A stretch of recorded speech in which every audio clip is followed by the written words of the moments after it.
রাঙার মুখে সত্যি শুনে চমকে গেল একলব্য। সম্পূর্ণ জানতে হলে দেখতে থাকো। আহিরির ঘরে ঢুকে সব কিছু সার্চ করা শুরু করে দিয়েছে রাঙা, যাতে খুব সহজেই আহিরির বিরুদ্ধে প্রমাণ জোগাড় করতে পারে। তার মধ্যেই আহিরির মা বাড়িতে ছিল। আহিরির মা ভূদণ্ডদেরকে দেখে সন্দেহ করতে শুরু করে, তাই আহিরিকে ফোন করেছে। আহিরি তখন বলে, মা তুমি কি বলছো বলো তো? তখনই আহিরির মা বলছে, তোদের ওই জায়গাটা থেকেই, মানে একলব্যদের ওই পাড়া থেকেই অনেকে এসেছে ভিক্ষা করতে। আর এটা শোনার পরেই আহিরির প্রথমেই মনে হয় রাঙা হয়তো গেছে। তাই জন্য আহিরি বলে, দাঁড়াও তো, তুমি আমাদেরকে ভালো করে ভিডিও কল করে দেখাও তো কারা গেছে। এরপরে যখনই ভিডিও কল করেছে তখন ভূদণ্ডদেরকে দেখে চিনে ফেলেছে আহিরি আর বলে, রাঙা কোথায়? রাঙাকে তো দেখছি না। তখনই একলব্য বলে, এ কি ভূদণ্ড, তোমরা ওই পাড়ায় কি করতে গেছো? তোমরা তো আমাদের পাড়াতেই ছিলে। ভূদণ্ড বলে, আসলে আমরা ভিক্ষা করতে করতে এই দিকটাতে চলে এসেছিলাম, তাই ভাবলাম যে এই দিকটা তো একটু ভিক্ষা করে যাই। একলব্য বলে, সব কিছুর একটা লিমিট থাকে। আহিরি তো খুঁজতে থাকে রাঙাকে, কোথায় রয়েছে রাঙা। রাঙা তাড়াতাড়ি করে সমস্ত প্রমাণ জোগাড় করে ফেলে। এরপরেই যেভাবেই হোক না কেন বাড়ির সামনে থেকে ঢোকে। আহিরি তখন বলে, আরে রাঙা, তুমি এতক্ষণ কোথায় ছিলে? তোমাকে তো এদের মাঝখানে দেখিনি। যতদূর মনে হচ্ছে তুমি এই মাত্রই এলে। রাঙা বলে, আমি আর কোথায় বা থাকবো রে আহিরি দিদি, আমি যেখানে থাকা সেখানেই ছিলাম। তুই আমাকে একটা কথা বলতো, তুই আমার বাড়িতে গেছিস কেন? আর আমার স্বামীর সাথেই বা রয়েছিস কেন? ভুলে যাস না এখনো কিন্তু আমাদের ছাড়াছাড়ি হয়নি, তাই তুই আমার স্বামীর কাছে ঘেঁষতে পারিস না। আর এসব শুনে আহিরি তো প্রচণ্ড রেগে যায় আর বলে, সব কিছুর একটা লিমিট থাকে রাঙা, তুমি সেই লিমিট ক্রস করে গেছো। কোথায় গেছিলে সেটা বলো। রাঙা বলে, এই তো তোদের বাড়িতেই ভিক্ষা নিতে আসলাম। এখন তো দেখছি তোরা তো ভিক্ষা দিবিই না, উল্টে বড় কথা বলছিস, এটা কিন্তু ঠিক হচ্ছে না। রাঙা বলে, আর একটা কথা, তুই এত ঘামছিস কেন রে আহিরি দিদি? কি হয়েছে তোর? উড়ানবাবু ভালো করে দেখ তো আহিরি দিদি কেন এত ঘামছে, ঘামার আসল কারণটাই বা কি? তখনই একলব্য রেগে যায় আর ফোনটা কেটে দিয়ে প্রমিতাকে বলে, দেখলে মা, তুমি দেখলে ও ঠিক কী বার বেড়েছে। না না, এগুলো কিছুতেই বরদাস্ত করা যায় না। নবারুণ বলে, আচ্ছা আহিরি, তুমি আমাকে একটা কথা বলবে, কেন রাঙা তোমার পিছনে পড়েছে? কি আছে তোমার কাছে এমন যেটার জন্য রাঙা বারবার তোমাকে ডিস্টার্ব করছে? আহিরি তো সত্যি কথাটা বলতে পারে না। আর এর মধ্যেই আহিরি তার মাকে ফোন করে বলে, আমার বিশ্বাস হয় না রাঙাকে, একবার ঘরে গিয়ে দেখো তো ঘরের জিনিসপত্রগুলো সব ঠিক আছে কি না। তখনই আহিরির মা চলে গেছে, গিয়ে দেখে আহিরির ঘরের দরজার তালাটা ভাঙা। আহিরি বুঝতে পেরে যায় রাঙা প্রমাণের জন্যই ঘরে ঢুকেছিল, কিন্তু রাঙা কি প্রমাণ পেয়েছে? এবার আমি ধরা পড়ে যাব না তো? আহিরি এসব নিয়ে চিন্তা ভাবনা করতে থাকে।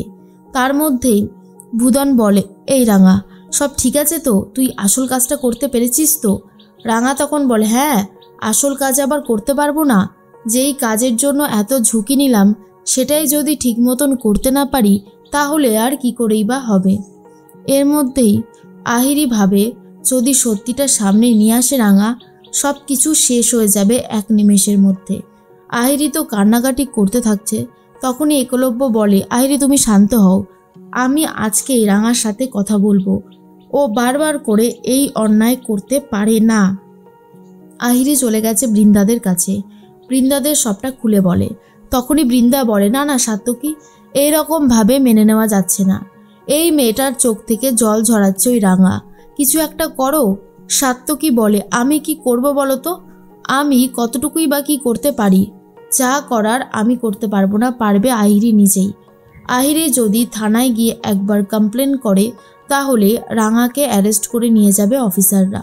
বৃন্দা বলে, এটাই তো সবথেকে ভালো হবে। আহিরি, তুমি এক্ষুনি এক কাজ করো, পুলিশের কাছে গিয়ে একটা লিখিত কমপ্লেন করো, দেখো ঠিক রাঙাকে ওরা ধরে নিয়ে যাবে। এর মধ্যে একলব্য চলে গেছে রাঙার কাছে আর বলে, তোমার এই যে চড়কের মেলা করা, ভিক্ষা করে রাত্রেবেলা একসাথে খাওয়া, এগুলো সবটাই আই ওয়াশ, তাই না? তুমি অন্য কিছু একটা প্ল্যান করেছো, কি প্ল্যান করেছো আমাকে এক্ষুনি খুলে বলো, কেন তুমি আহিরির পিছনে পড়েছো? তখনই রাঙা মনে মনে ভাবে, সত্যিটা তুই যখন জানতে পারবি না উড়ানবাবু, তখন তুই সব থেকে বেশি কষ্ট পাবি। কারণ যতই হোক না কেন, আহিরি দিদি তো তোর একটা সময় ভালো বন্ধু ছিল। যখন আহিরি দিদির সম্পর্কে এই নোংরা নোংরা কথাগুলো জানতে পারবি, তখনই তোর অনেক বেশি মন খারাপ হবে। এর মধ্যেই তখনই ময়না বলে, আমার একটা কথা আছে আহিরি, এই রাঙা তোমার পিছনে এরকম পড়েছে কেন? কি করেছো তুমি? বৃন্দা মনে মনে ভাবে, সত্যি তো এই কথাটা তো আমারও মাথায় আসেনি। কি এমন আহিরি করেছে যার জন্য আহিরির পিছনে আদা জল খেয়ে লেগে পড়েছে রাঙা? তখন আহিরি বলে, আসলে আমি আর একলব্য তো এখন ভালো আছি। একলব্য আমার কথা শুনছে, আমাকে ভালোবাসছে, এটাই তো রাঙার পছন্দ হচ্ছে না। সেই জন্যই ও চাইছে আমার আর একলব্যর মধ্যে একটা বিভেদ ঘটাতে। তার জন্যই তো এত কিছু হয়েছে। ঠিক সেই মুহূর্তেই তখনই আহিরির কথা শুনে ময়না বলে, কিন্তু রাঙা তো খুব ভালো মতনই জানতো একটা দিন হলেও তোমার সাথেই একলব্যর বিয়ে হবেই হবে। আর সাত্তকী বলে, শোনো এসব বাদ দাও, তুমি একটা কমপ্লেন করে দাও পুলিশে, তখন বুঝতে পারবে। এদিকে একলব্য বলে, চুরি করে আহিরির ঘরে ঢুকছো, আহিরি যদি একবার পুলিশে কমপ্লেন করে তুমি জানো তোমার জেল হয়ে যেতে পারে, কেন করছো এই জিনিসগুলো? তখন ভুদন বলে, আমি বলছিলাম কি, তোমরা একটু শান্ত হয়ে কথা বলো। একলব্য বলে, শোনো ভুদন, তোমাকে আমাদের মাঝখানে ঢুকতে হবে না। আমার এই কথাগুলো বলাটা খুবই জরুরি, তাই আমি এই কথাগুলো না বলা পর্যন্ত কোনোভাবেই আর শান্ত হতে পারছি না। রাঙা তখন উত্তর দেয়, তোকে আমি সবটা বলবো, কিন্তু কালকে এই জায়গাটাতে অনেক কিছু হবে, একবার এসেই দেখ। আর শোন, মিস করিস না, কিন্তু মিস করলে তুই অনেক কিছু শুনতেও মিস করে যাবি, যেগুলো শোনাটা খুব জরুরি। তখন একলব্য ভাবে, কি এমন কথা বলছে রাঙা যেটা শোনাটা খুব জরুরি? ও কি প্ল্যান করেছে? তবে কি আহিরি কোনো কুকীর্তি করেছে? এর মধ্যেই নবারুণ আর প্রমিতা ভাবে, যত তাড়াতাড়ি সম্ভব আহিরির মুখোশটা যেন রাঙা খুলে দিতে পারে। কারণ আহিরির মুখোশ যদি না খোলে, তাহলে রাঙার আর আক্কুর দূরত্বটা যেন বাড়তেই থাকবে।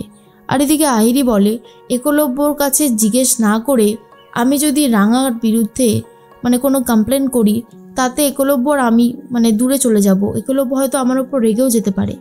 বৃন্দা বলে, আরে ও এখন রেগে যাবে না, যে সিচুয়েশানে আছে রাঙার প্রতি যথেষ্ট রাগ আছে একলব্যর। রাঙার প্রতি যেহেতু রাগ রয়েছে, তুমি পুলিশে কমপ্লেন করলে একলব্য কিচ্ছু বলবে না, তুমি এক্ষুনি কমপ্লেনটা করো। আর তখনই আইরি ভাবে কমপ্লেন করবে কি করবে না, কিন্তু কমপ্লেন করলে যে পুলিশি ব্যাপারে জড়িয়ে পড়বে আইরি, সেই দিকটারও ভয় পাচ্ছে।